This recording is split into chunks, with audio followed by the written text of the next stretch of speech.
expressions a week. None of us expected what was about to happen next. We got the lady off to sleep, put her into the stirrups, and I began washing off the rectal area. It was red and inflamed. A little bit of pus was seeping through, but it was all pretty standard. Her chart had noted that she'd been injecting for drugs through her perineum, so this was obviously an infection from dirty needles or bad drugs. But overall, it didn't seem to warrant her repeated cries of "Oh Jesus, kill me now." The surgeon steps up with a scalpel, sinks just the tip in, and at the exact same moment, the patient had a muscle twitch in her diaphragm, and just like that, all hell broke loose. Unbeknownst to us, the infection had actually tunneled nearly a foot into her abdomen, creating a vast cavern full of pus, rotten tissue, and fecal matter that had seeped outside of her colon. This godforsaken mixture came rocketing out of that little incision like we were recreating the funeral scene from Jane Austen's Mafia. We all wear waterproof gowns, face masks, gloves, hats.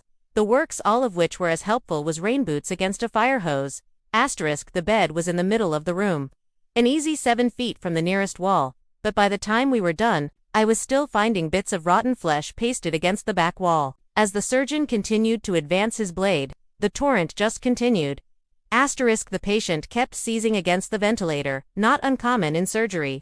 And with every muscle contraction, she shot more of this brackish gray-brown fluid out onto the floor until, within minutes, it was seeping into the other nurse's shoes.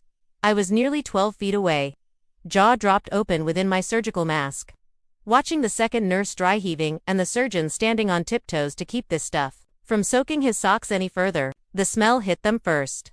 Oh God, I just threw up in my mask.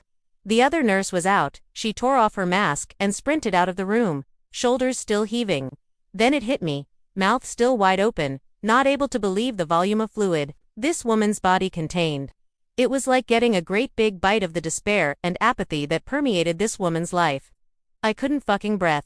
My lungs simply refused to pull any more of that stuff in. The anesthesiologist went down next, an XN/CAAD1 tailback, his 6'2" frame shaking as he threw open the door to the OR suite in an attempt to get more air in, letting me glimpse the second nurse still throwing up in the sinks outside the door. Another geyser of pus splashed across the front of the surgeon.